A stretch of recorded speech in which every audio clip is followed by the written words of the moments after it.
my lovelies, and welcome back to another episode with me, Elise, your host.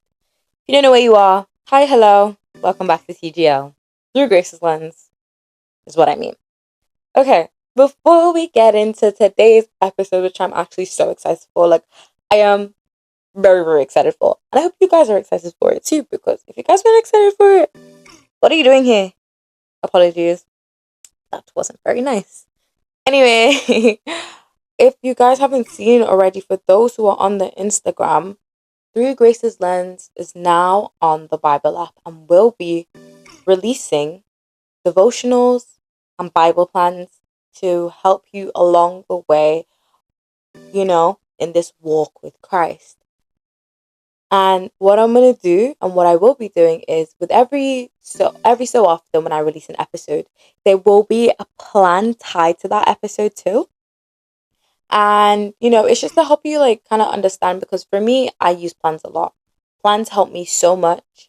Um many plans that I have done are one of the reasons why I've built great habits, to be fair, or where I've been able to stop things in terms of how I think, things like that. And I find them so helpful. But then what made me really want to, get involved with that was because there was a day that I was looking for a specific plan, and I'd save all the ones that were in that category, right? And I get to it and I'd be like, oh, but I'm not connecting with these ones. I'm not connecting with it. Like I'd read the verses, the way you can sample plan. I'd sample it and I'd sample the whole plan. Like at this point, I'm finishing the plan. And I'd sit there and I'd be like, nah, this one's not touching the right place. This one's not touching. Like I need it to touch me. Like I don't know. I need it to hit a spot, hit a specific spot that it's missing. But it wasn't. So anyway, before all that, before no, it was after I applied, right? I posted a little thing on Instagram saying, "Do you guys use plans? And if you would you?" And I got a few replies. I got a few yeses, got a few I don't knows, got a few not really know. But based on the yeses and I don't knows, I was like, "Do you know what? Let's go for it." So I started praying, obviously, because I'm not gonna do something um and step into something that I'm not supposed to step into a place where God has not, guided me or called me to step into, because that's the last thing I'd want to do, is pick up a responsibility that is not mine and then face the consequences because of me not doing it right. Anywho, yeah. So after that, it took a while because I applied it early March. Was it February? One of them. I applied very, very early, and I was proper worried because I was like, oh no, I haven't heard back. But then I had to keep grounding myself, and I was like, you know what? You know, if I don't hear anything back, I haven't lost anything, you know? And that's completely okay. But if I do hear something back, I'll be so happy. So I was fine either way. But then obviously, if I heard a yes back, I was so ecstatic. I would have been so ecstatic. And which I did. And I was so happy. And I didn't know how to contain myself. I didn't know who to tell. And I was like, oh my gosh, do I tell everyone? Oh my gosh, should I tell everybody that this is what's going on now? Or should I keep it to myself and wait until I finished, planning, etc., etc., etc. But yeah, so that is the good news, and I'm so excited. Like I said before, I hope you guys are excited as I am. But anyway, enough announcements. Let's get straight into the episode. So, for all the information of this podcast, as I usually do, and as I always do, I have gotten everything again from the Bible, from watching sermons.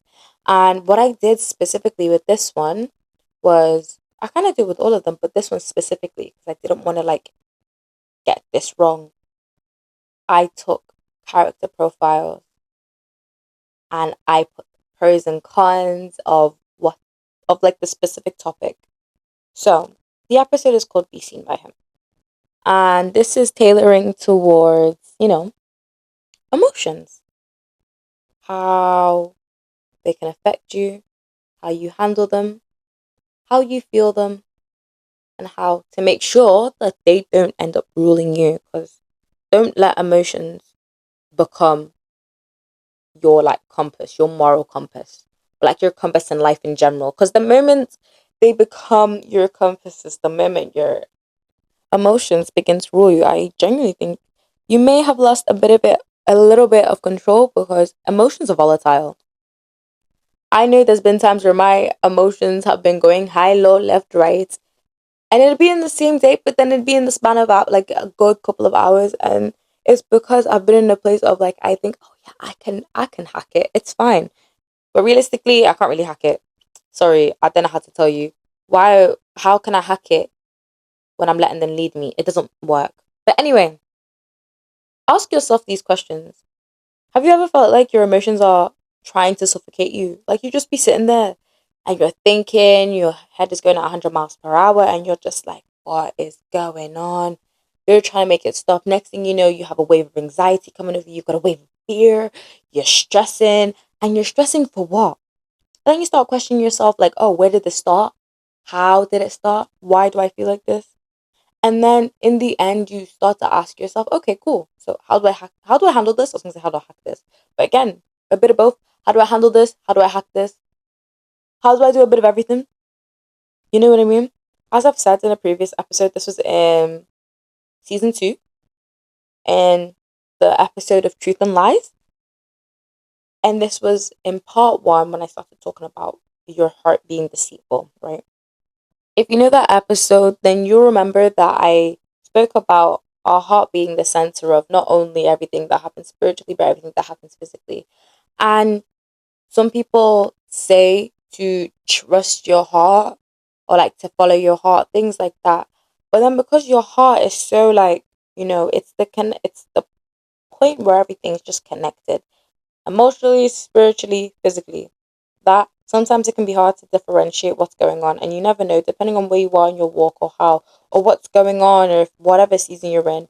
Sometimes it can be harder to like differentiate what is going on at that time or what is the right answer, and whatever you may think is the right answer may be the wrong answer because that might be your flesh. But anyway, well, again, I basically spoke about what the world was saying about trusting your feelings, things like that. Da da da da da.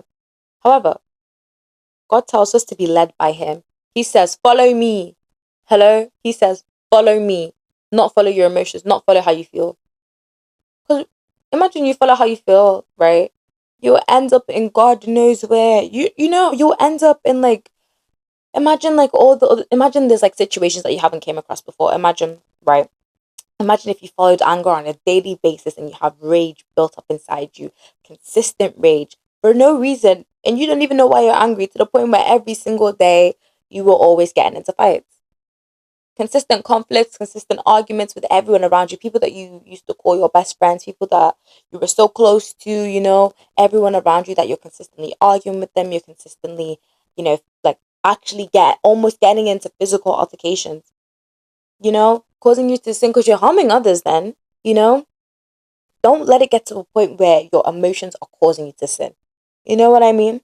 I want you guys to realize, or if you already know, make people around you realize that, God has emotions too. Like, oh, I can't wait for the examples, you know what I mean, that I'm about to give out, because there's many times where we've been able to see how he's feel because it's been written down and it's been expressed, and we get to see how he handles that. Like, you know what I mean? We get to see how he handles it. He knows all about them, and one thing he will always tell us to do is like, just tell me how you're feeling. Tell me how you're feeling. Like, he'll be there to urge, and you'll be like, come, come, come, just tell me how you're feeling. Just come tell me how you're feeling, Come, confide in me. Confide. I'm here for you. I see everything. I know what you're feeling, but I want you to come and tell me. You know what I mean? Get it out. Get it out of your system. Tell me what's going on. Tell me how you feel. You know? So, for example, if we're talking about the emotions, you're probably sitting there going, yeah, yeah, he definitely knows how it feels. Let's be so realistic. Let's be so realistic, right? Cool. Yeah? He grieves, yeah? He grieves. God has grieved before. He's grieved many times, Many times. Here's an example, and this is from Genesis 6, verse 6. And the Lord regretted the day he made man on earth, and it grieved him to his heart. It grieved him all the way to his heart. You know what I mean? And here comes the translations. Oh gosh, guys, forgive me again, forgive me. I always say this. I should put this as a trigger warning in the start. Be careful when Elise starts to do translations into either Hebrew or Greek, because We don't even know if we're ever pronouncing them right. But anyway, it's the thought that counts, you know? Okay, so the meaning of grieve in Hebrew is the word atzab, you know, and that means deep pain. And you know, sorry, this is I'm not even trying to be dramatic, but even the word deep, like that's deep, or it's not that deep. Yeah. The word deep, deep pain meaning like pain that like actually it finds its way to get into like the inner surfaces and it's like, yeah, you could feel it from the inside. Like it's that bad. And here this is when he was talking about humans, you know, like making man like he regretted it because it grieved him. And this was because Genesis 6 verse 6.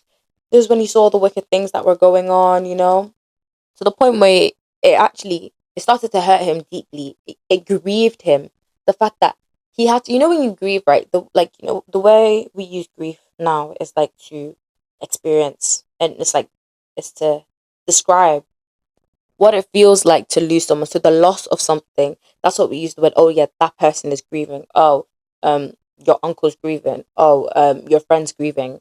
You can grieve literally anything. You can grieve. Obviously, the main you know context it's using is when someone has died and like oh, we're using it in the oh we're grieving right now.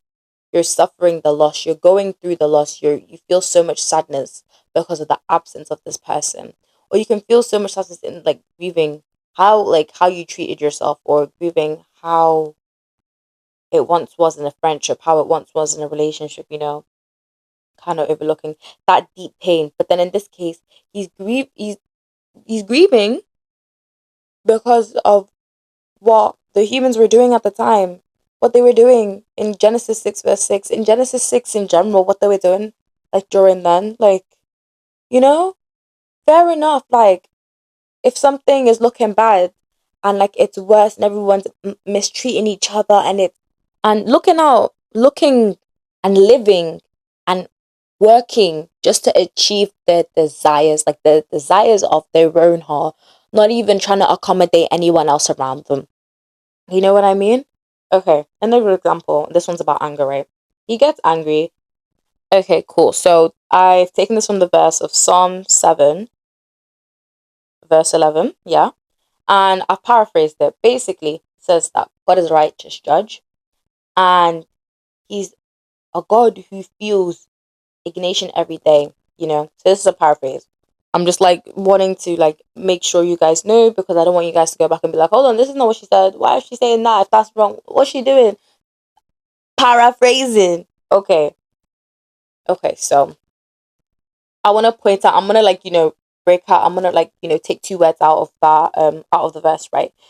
So this is in the ESV version, by the way. So that's why it might be different if you're reading NIV or the King James version or NKJV, you know, whatever.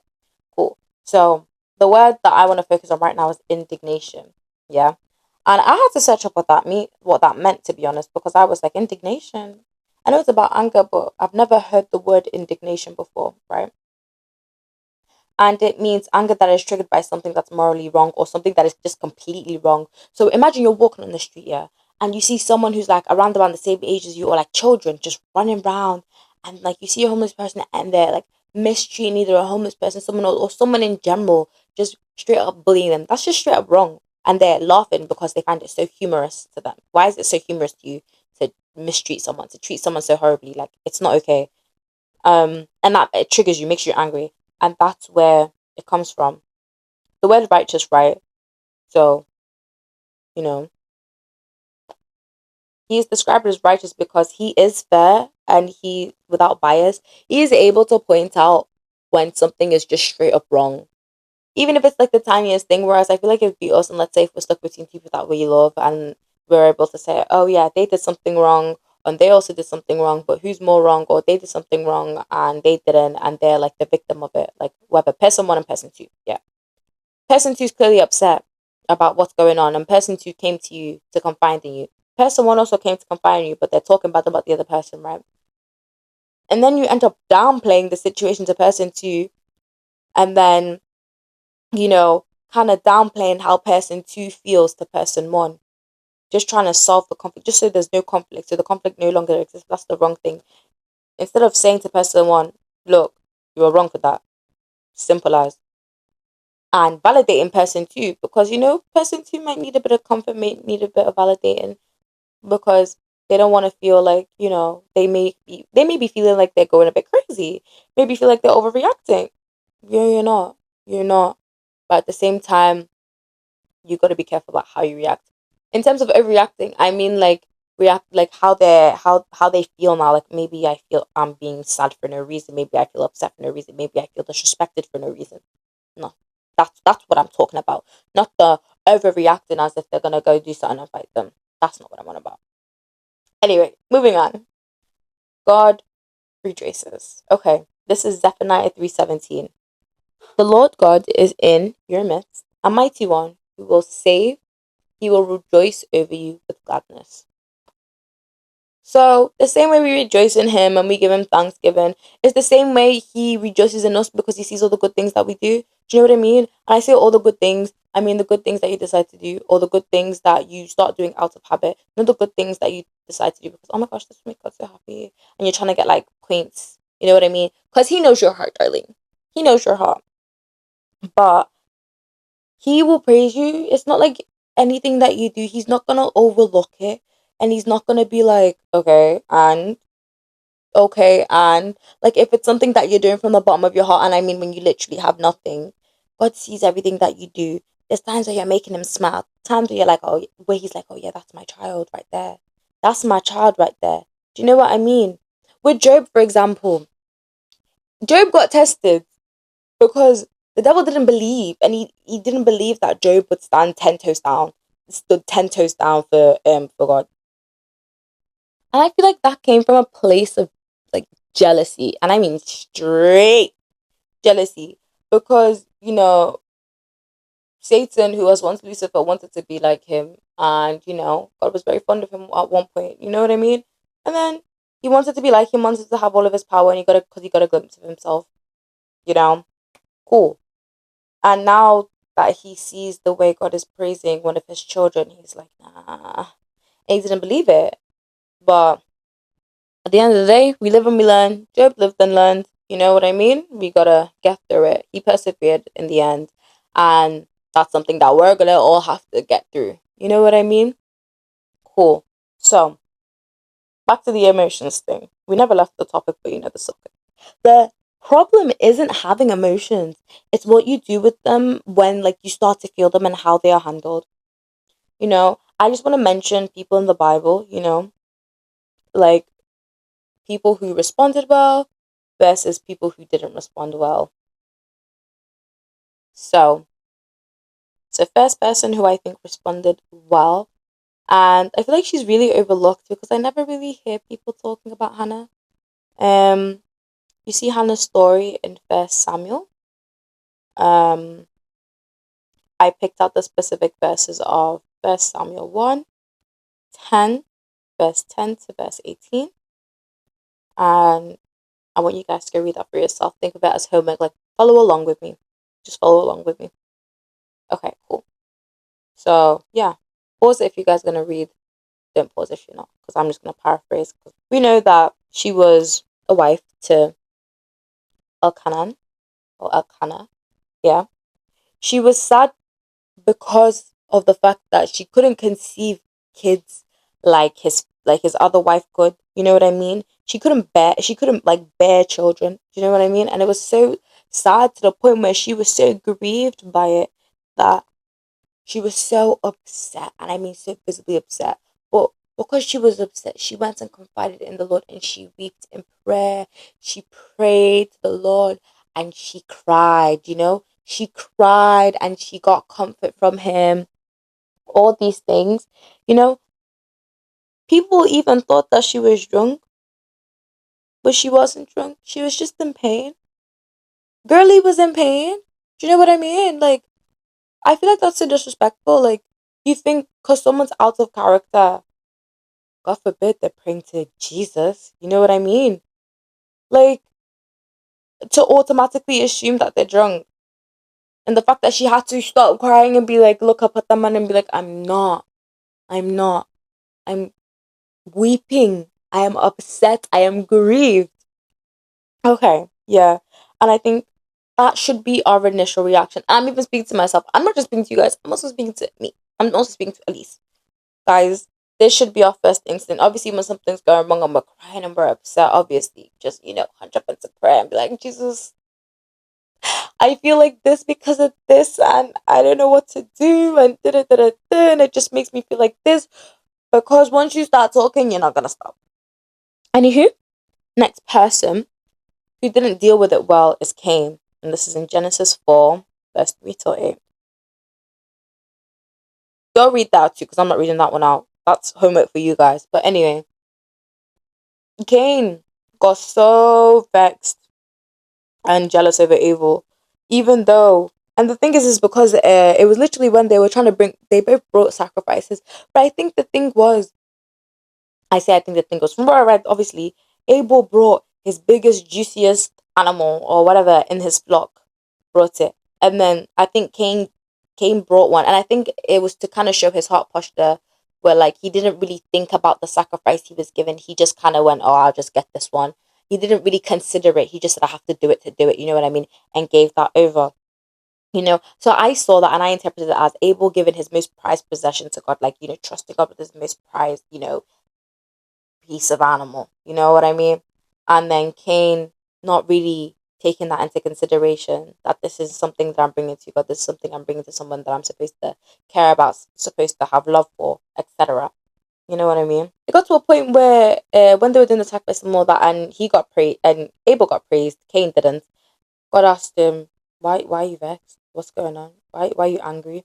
And then told him in Genesis 4, verse 7, you must rule over it. As in, rule over what you're feeling. Like, you need to get over it. Like, don't sit there and mope about how you feel, because it's just gonna grow, and it's just gonna spiral. It's gonna, take over you. Yeah. You're not gonna have no control over it anymore. And lo and behold, he did not rule over those negative feelings. He didn't move on. He did not forgive, but he killed his brother instead, out of jealousy and envy. Guys, don't kill anyone out of jealousy and envy. Please, let's not, because let's not even harm anyone out of jealousy and envy. Like, they ain't you. You're not them. Your life's completely different. You're never gonna have the same life. Not gonna have the same path. Like, instead, like, especially if this is like someone you're so close to, guys, honestly, you should be supporting that person. You should be, be happier about their winnings. I'm turning a page, by the way, that's what you can hear. You should be happy about what they're like, what they're doing, because I guarantee you that same person is going to be there standing for you, praising you, and commending you for everything or whatever that you're doing in your life. The same way that you're there for them is the same way that you're there for them, that they're going to be there for you. In most cases, if you're close, you know what I mean. I'm talking about, like, in general, you know what I mean. Like, if something good happens to you, you go tell them, and you were there for them, cool, you might get oh my gosh, congratulations and stuff like that. But again, don't expect anything from anyone, because, yeah, don't do things for the sake of expecting things back. So please, yeah. Anyway, the reason is there was an example I didn't use, right? And there's a person I didn't use. I didn't zoom in on when God, Jesus was crying in the when he wept, yeah. I didn't zoom in on that because I feel like we've been knowing this, and I didn't want to use this as an example, because I wanted to show people that there's other examples, and there's people out there that like to say, oh yeah, but then I'm not Jesus, yeah, I can't do that, I'm not this, I'm not that. But the whole point is to become Christ-like, is to get to a point of purity and get to a point of holiness where, like, you're like him. You're like him. That's the whole point. Christian, Christ-like, we're trying to get there, get to know. But anyway,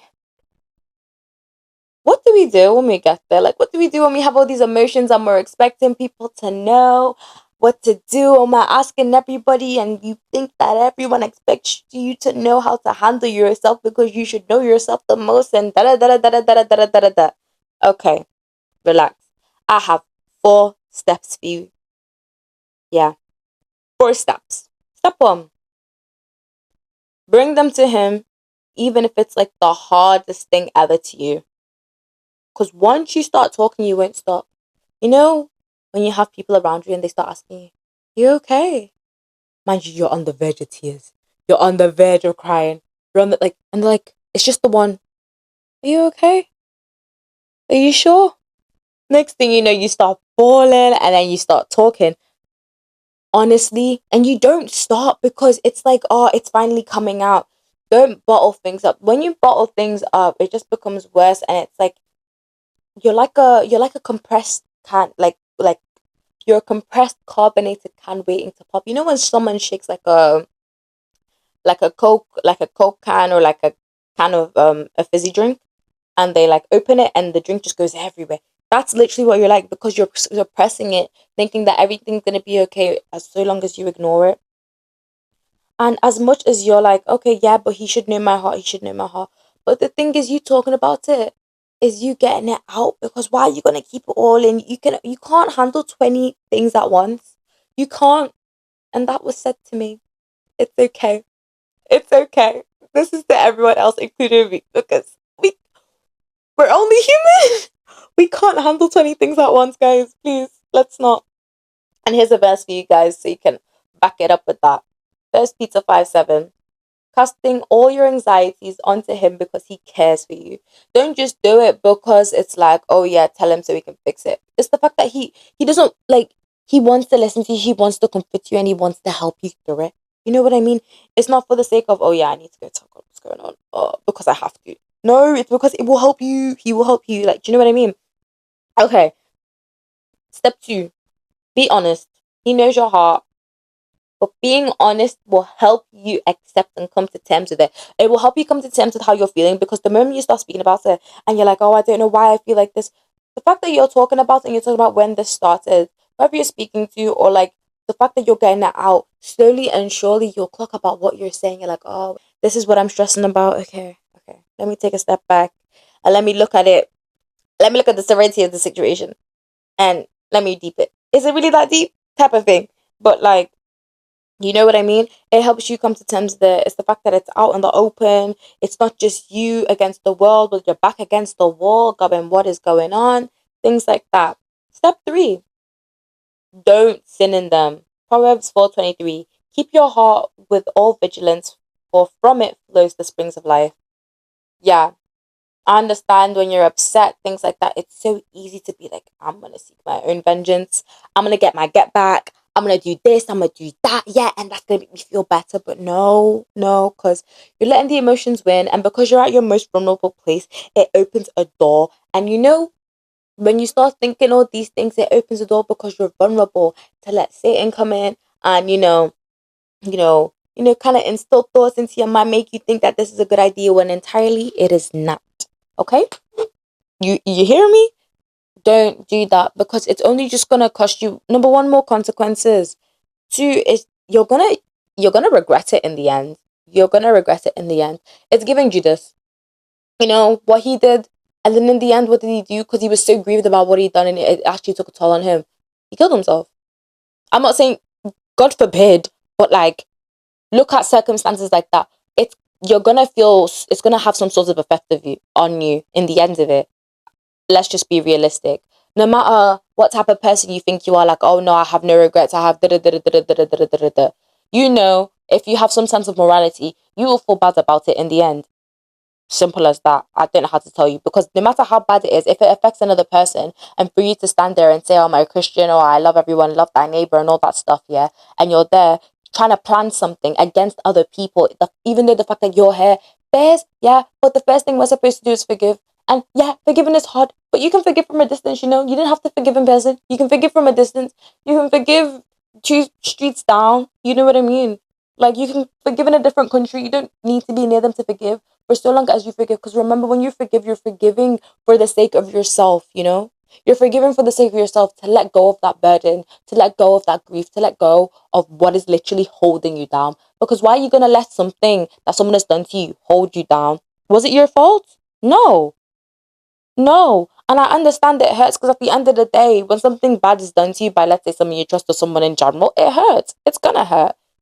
But at the end of the day, at one point, you're going to have to get over it. You're going to have to forgive, and you're going to have to be like, okay, cool. I know what type of person to look out for. I know who not to, put myself around, because I don't want to be in a situation like that again. But then again, doesn't mean you have the right to go and hurt someone else. even though it might seem like the right thing to do at the right time, it's not. It's not. Stop it. Please don't do it. Because it might seem so sugar iced tea when it's just bitter, bitter, and bitter. Like, bro. I mean, if you're trying to go out your way to hit someone to get your get back, then it says a lot more about your character than it says a lot than theirs. Because I get it might seem like you're protecting yourself and stuff like that. But at the same time, is everyone not out here trying to do that, clean, like that clean, classy, graceful, you know what I mean? Yeah, I don't know. But yeah, that's all I gotta say. But finally, I think this is one of the most important parts is let him give you peace and rest. Rest. In fact, ask for it. Because in Philippians 4 verse 6 to 7, it says, don't be anxious about everything, instead pray about everything. And supplication, patient with thanksgiving. Let your requests be made known to God. Asking you shall receive, you know? Seek the kingdom. Like, I could start thinking of so many verses. I could start saying so many verses. I don't know if someone has said this to you, but there's so many verses that equate to this. There's so many verses that equate to that. And first, because I forget to, when I'm like stressed out and I'm trying to think, okay, what do I do here? Because I'm one of those people, I'll sit there and I'll try to do 23 things at once. You know what I mean? And I get so aggravated because I'm like, bro, because I'll start moving from one thing to one thing to one thing to one thing to one thing. Like I'll start off, like say, like for example, I'll start off with like planning an episode, right? And then I move on to, oh my gosh, no, I've got this to do. Let me just do this. Wait, no, I need to go back to this. Wait, no, I need to go do this. And then I'll be bouncing between three things. And then I'll sit there and think, oh my gosh, I've got nothing done. Because I did not sit down and actually focus on one thing because all I was doing was thinking about other things while I was doing the thing I was supposed to be doing. Like your head could be going 20 miles an hour, but your hands can only go about 5. So they need to match pace and not the 20 miles an hour one. Match the slow pace. Go steady. Like the hare and the tortoise, slow and steady wins the race, Because you're just going to stress yourself out. Is it worth stressing yourself out to get things done? Because in the end, you're going to be stressed at the end of it anyway. Because you're going to be like, oh, I rushed it, I rushed it, I rushed it. Why are you stressing yourself out if you know you're going to be stressed at the end?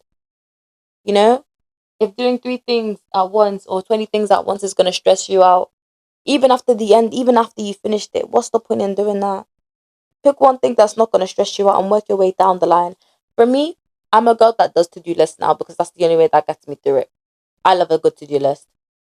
I love a good to-do list. Not going to lie, because I can see what I need to do. I don't need to remember them all in my head. I can just focus, Focus on the one thing, know that I've got a list, and I can refer back to that list in a minute. Cool. If you haven't tried a to-do list, try a to-do list. In fact, if you guys want a TGL to-do list, I'll make you guys a TGL to-do list. And it'll be a template. And it'll be for all iPad girls and boys out there that use iPads. In fact, it'll be a PDF. I'll even make it into a PDF. I think that's something I actually might do. You know what? I'm going to do it for you guys.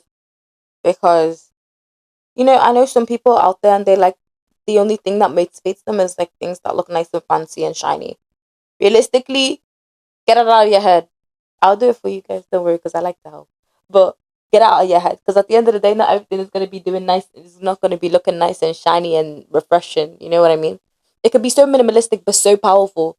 You know what I mean? It could be so minimalistic but so powerful. It could be such a powerful tool, something that helps you because it's so straightforward. Like, for example, I used to revise using highlighters and everything and highlight everything. And then when it gets to my exam, I'd be like, oh, do I even really know anything? Because all I did was waste time trying to draw in like pretty fonts. Best the people that I worked for, but it doesn't work for me. I found what works for me instead of following trends.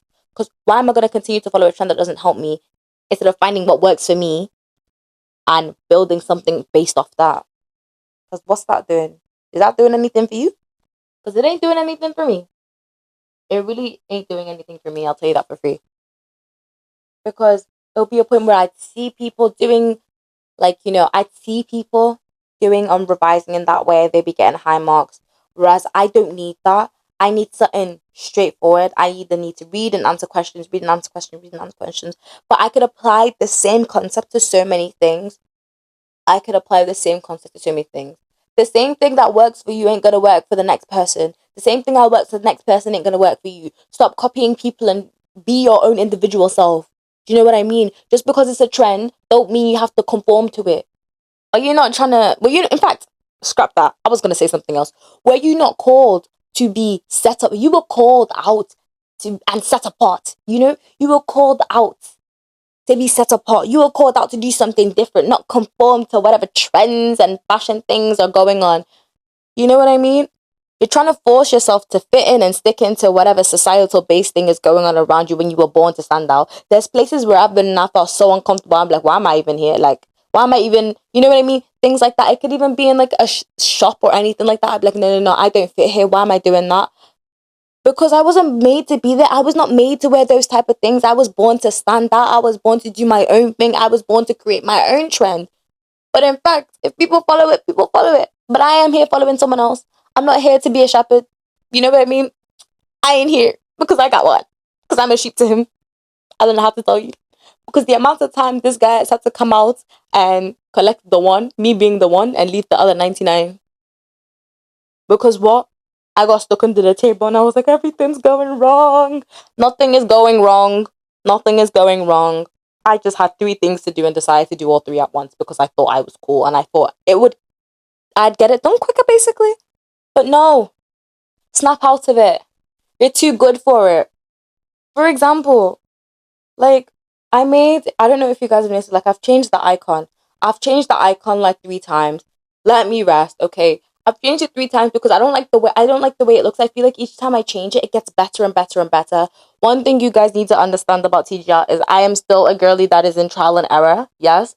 And I will keep doing that and I will keep changing. I will keep improving it until it gets to a point where it's something that is perfection. Something that it's like, yeah, I can look at that and be like, oh, there's nothing I need to fix here because it looks good. It looks tea. It looks amazing. You know what I mean? It will draw people in. People see Jesus right there. That's what it is, yeah? Cool. So I changed it and I was speaking to my friend. And I showed her the 2 options. So there was a green version and there was the version that's here now. And she said that she loved this one because it reminded her of, being the light in the darkness. Something that we were called and set out to be. Do you hear?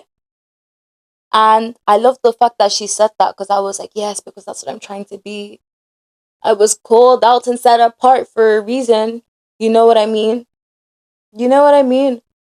And sometimes I forget that and I need to go on and I think I'm way behind. I usually think that I'm way behind. I've got 20 million I've got 20 million and one things to do. But I don't because I'm going at the right pace. In fact, I'm going at his pace. So why am I sitting here and worrying? And also another thing is that God sees everything. So the times where I shut off and shy away, because there's times where I'll like just get off my social medias and I'll just be like, guys, I'm going away. I'm going into hibernation. I'll be back in a minute. Just to kind of collect myself in the secret place. He sees everything. The more you get used to the fact that he sees everything you do, he knows everything you think, he knows everything that's in your heart. And the more you become aware of that, is the more you're going to start conforming to what is actually like things that are actually going to help you. So like coming to him more often and not feeling guilty. Like there was a time where like, the way people pray changes differently. And everyone prays differently. That's what I meant to say. I'll sit there, depending on what prayer, like I can pray in the spirit, I'll pray deeply. There'll be times the way I'm speaking to you guys, I'll talk like I'll pray like that. Because I've got so used to it. I've gotten so used to the fact that it's a relationship. You know what I mean? That's my comforter. That's my savior. That's my provider. That's Jehovah Jireh. Do you know what I mean? Do you know what I'm saying? Am I speaking words just to speak or am I speaking facts? I just want to know if you guys are with me or not. Do you hear? Okay, cool. get comfortable with that, because the more you get comfortable with that, the more you're going to get comfortable in coming to him and understanding him and building a relationship with more intimacy. I don't know if you guys need this any more plain than this, because I couldn't be any more transparent. You know, if a person sees you, let them in. And I don't mean if your windows are open and someone's lurking from the outside trying to see what you're doing, trying to see if you've got a bit of good, if your TV's big enough for them to see. I don't mean that, because that's a robber. Don't let strangers into your house. Someone that's known you before birth, someone that formed you in the womb, someone who knew you before that, someone who created the heavens and the earth and knows what goes on in and out. That's what I'm chatting about. That's who I'm talking about. Let him in. Confide in him. Because he's seen how it went down. Like, in fact, he's seen both sides. He's seen the side that you haven't seen. He's seen the sides that you haven't seen, whether if this is going on to betrayal, whether this is going on to something else. He's seen it. He's been involved in it. Guys, come on. Come on now. Come on now. Like, I don't know. I don't know how to tell you. I don't know how to make this more transparent for you guys. But it's time. It's time. But anyway, my lovelies, wow. I hope you enjoyed it as much as I loved talking about it. But now it's time for you guys to talk. For those of you guys who haven't seen the post, go on Instagram. But now it's time for you to talk. I want to hear what you guys have to say about this. I want to hear how you guys express your emotions. Because how do you guys express your emotions? And like, I know what I said before in terms of whatever you do won't work for the same person, or might not work for the same person, but you never know, whatever you do might work. Again, it's this thing called like trial and error. Like, there's this thing, I think everyone tries it, everyone, does it, but yeah, put your little, like, what are your little habit things? Like I said, I used to do this. What are your habit things? And guys, go on the Bible plan. Yeah, go on the Bible app. Go on the Bible plan that I have made for the Through Grace's Lens. And I want you to go and indulge in it. I want you to read it. I want you to enjoy it. And I want you to see and let me know, give me feedback, how you feel about it. Include God in it. Just don't think that it's just from me, because it's not, because I had help in it. I did. But I will see you later, my lovelies. Goodbye.